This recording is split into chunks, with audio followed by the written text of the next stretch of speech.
నమస్తే. దేశంలో ఢిల్లీ రాజకీయాల తర్వాత పార్టీల యొక్క భవిష్యత్తు రాజకీయంపై అనేకమైనటువంటి కుదుపులు వస్తున్నాయి.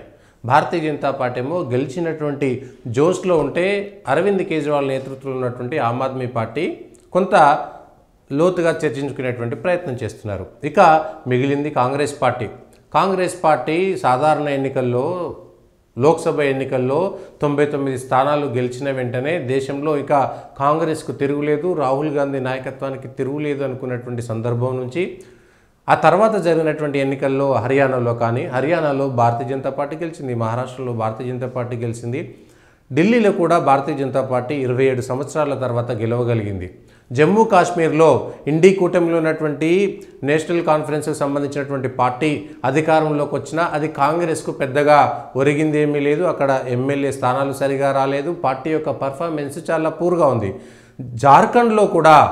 జార్ఖండ్ ముక్తి మోర్చా ప్రభుత్వం వచ్చినా కూడా జార్ఖండ్ ముక్తి మోర్చాని 4 సీట్లు ఇమ్మని అడుకోవాల్సినటువంటి పరిస్థితుల్లో కాంగ్రెస్ ఉంది. అక్కడ ఇండీ కూటమి అధికారంలో ఉన్నా కూడా కాంగ్రెస్ రెండవ పార్టీగా ఉండాల్సినటువంటి పరిస్థితి. ముఖ్యమంత్రిగా కాంగ్రెస్ వాళ్ళు లేరు.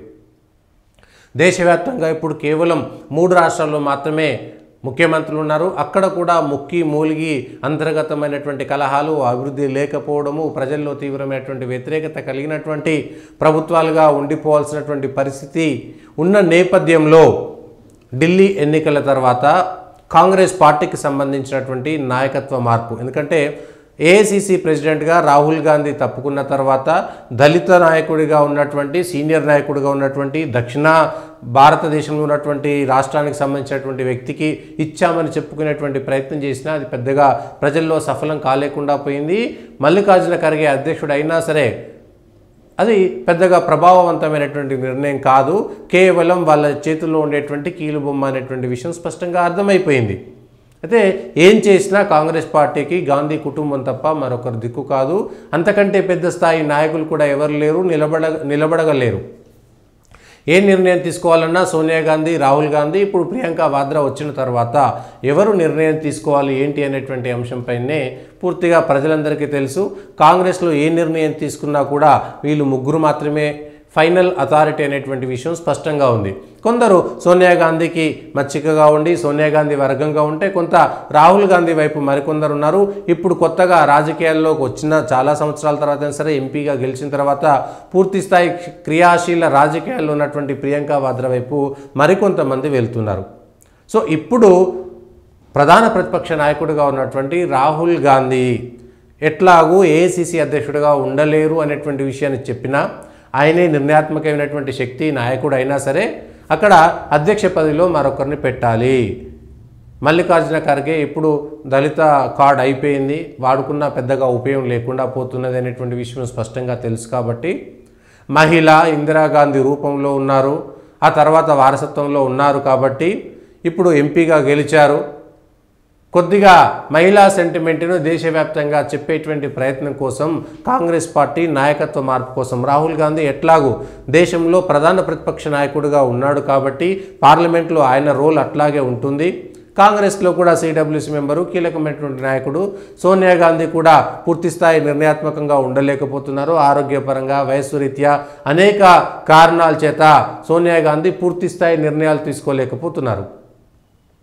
ఆ స్థానంలోకి ఏఐసిసి అధ్యక్ష స్థానంలోకి ప్రియాంక గాంధీ రావడమే తరువాయి ఆ విధంగా కాంగ్రెస్లో చర్చలు జరుగుతున్నాయి. ఇది ఎప్పుడో జరగాల్సిందే కానీ సమయం సందర్భం కోసం ఎదురు చూస్తున్నారు. ఇప్పుడు ఈ సందర్భంలోనే ప్రియాంక వాద్రా గాంధీని తీసుకువచ్చి కాంగ్రెస్ పార్టీ అధ్యక్ష స్థానంలో కూర్చోబెట్టేటువంటి ప్రయత్నం సాగుతున్నది.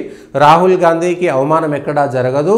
రాహుల్ గాంధీ ప్రధాన ప్రతిపక్ష నాయకుడిగా ఉంటున్నాడు కాబట్టి మహిళల సెంటిమెంటు, ఇందిరాగాంధీ సెంటిమెంట్ను మరింతగా వాడుకునేందుకు గాను ప్రియాంక, ఎందుకంటే 2004 నుంచి ఎంపీగా గెలుస్తున్నా కూడా వరుసగా 2024 20 సంవత్సరాల నుంచి పార్లమెంట్లో ప్రాతినిధ్యం వహిస్తున్నారు. కేంద్రంలో అధికారంలో ఉన్నప్పుడు 2004 నుంచి 9 వరకు పూర్తిస్థాయిగా ఎంపీగా అక్కడ ఉన్నా కూడా 2004 నుంచి 9 వరకు కేంద్రంలో మంత్రి పదవి తీసుకోకపోవడం అనేటువంటిది కాంగ్రెస్ పార్టీ చేసినటువంటి పెద్ద తప్పు, సోనియా గాంధీ చేసినటువంటి పెద్ద తప్పు. మన్మోహన్ సింగ్ కింద రాహుల్ గాంధీ మినిస్టర్గా ఉండడం ఏమిటి అనేటువంటి ఒక ఆలోచన ఉందా? ఇంకే రకమైన కారణమా? రాహుల్ గాంధీ ప్రభుత్వంలో ఏ విధంగా ఉంటుంది, ప్రభుత్వం ఎట్లా నడుస్తుంది, ప్రభుత్వం యొక్క వ్యవహారాలు ఎట్లా ఉంటుంది, వ్యవస్థ ఎట్లా ఉంటుంది, దాన్ని ఏ విధంగా మేనేజ్ చేయాలనేటువంటి విషయాన్ని నేర్చుకోవడంలో వైఫల్యం చెందారు. నేరుగా ఎంపీ అయ్యారు. ఆయన తండ్రి ప్రధానమంత్రి అయి ఉండొచ్చు, తాత ప్రధానమంత్రి అయి ఉండొచ్చు, వాళ్ళ నానమ్మ ప్రధానమంత్రి అయి ఉండవచ్చు, అనేక మంది అధికారులు, వ్యవస్థ అంతా దర్పంగా వాళ్ళ ఇంటి ముందు ఉండవచ్చు. కానీ వ్యక్తిగతంగా రాహుల్ గాంధీ నేర్చుకోవడానికి 2004 నుంచి 2009 వరకు నిజానికి దేశ ప్రజల ముందు అత్యంత గొప్పగా అది కీర్తించబడుతుండే. గాంధీ కుటుంబానికి వాళ్ళు గొప్పగా ఇగోగులకు వెళ్ళరు, వాళ్ళు ఒక ప్రధానమంత్రి దగ్గర నేర్చుకోవడానికి రాహుల్ గాంధీని అక్కడ మంత్రిగా పెట్టారు అనేటువంటి విషయాన్ని కూడా చెప్పుకోవడానికి, ప్రజల వద్దకు వెళ్ళడానికి ఒక మంచి అవకాశాన్ని దుర్వినియోగం చేసుకున్నారు, సద్వినియోగం చేసుకోలేకపోయారు. అట్లా 2004 నుంచి 2009 వరకు ఆయన కేంద్ర మంత్రివర్గంలో ఉంటే వ్యవస్థలన్నీ అర్థమైపోయేది. 2009 నుంచి 2014 వరకు ఆయనకు ప్రధానమంత్రిగా చేసేటువంటి బంగారు అవకాశాన్ని కోల్పోయిండ్రు. అయితే తెర వెనక ఎంత పవర్ సెంటర్ అయినా, సోనియా గాంధీ అంత నడిపించినా, షాడో ప్రైమ్ మినిస్టర్గా పేరు వచ్చినా, విదేశాల నుంచి వచ్చినటువంటి అధ్యక్షులు, రాష్ట్రపతులంతా కూడా సోనియా గాంధీనే కలిసినా, కాంగ్రెస్ మొత్తం ఆమె చెప్పు చేతుల్లో ఉన్నా కూడా దేశ ప్రజల ముందు అది పనికి రాకుండా పోయింది. రాహుల్ గాంధీకి అనుభవం రాకుండా పోయింది.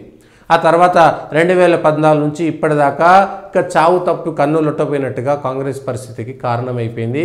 రాహుల్ గాంధీ ఎక్కడా కూడా మెచ్యూర్ కాలేదు అనేటువంటి విషయం ప్రజల్లోకి వెళ్ళడానికి కాంగ్రెస్ పార్టీ చేసినటువంటి ఆ చిన్న పొరపాటు, ఆ తప్పిదమైనటువంటిది స్పష్టంగా రాజకీయ విశ్లేషకులు చెప్పేటువంటి అంశం. ఇప్పుడు ఆ స్థానాన్ని భర్తీ చేయడానికి ప్రియాంక వాద్రా గాంధీని తీసుకువచ్చి ఏఐసిసి అధ్యక్ష పదవిలో పెడితే దేశవ్యాప్తంగా కొంత మహిళా సెంటిమెంటు, నాయకత్వ మార్పు జరుగుతుంది, పార్టీలో కూడా కొత్త రక్తము, కొత్త ఉత్సాహము రావడానికి కొంత అవకాశం ఉంటుందనేటువంటి ఆలోచన ధోరణితో కాంగ్రెస్ పార్టీ ఉన్నట్టుగా మనకు అర్థమవుతున్నది. ఈ నిర్ణయం వెంటనే చేస్తారా, కొద్దిగా ఆలస్యం అవుతుందా, సందర్భం కోసం ఎదురు చూస్తున్నారా, ఢిల్లీ ఎన్నికల తర్వాత ఈ సందర్భం వచ్చిందనేటువంటిది కాంగ్రెస్లో ఉండేటువంటి చర్చ. మరి ఎంత మేరకు సోనియా గాంధీ నిర్ణయం తీసుకుంటారు, ఆ గాంధీ కుటుంబం ఈ నిర్ణయాన్ని ఎప్పట్లోగా తీసుకునేటువంటి అవకాశం ఉంది అనేటువంటిది వేచి చూడాల్సినటువంటి అంశం.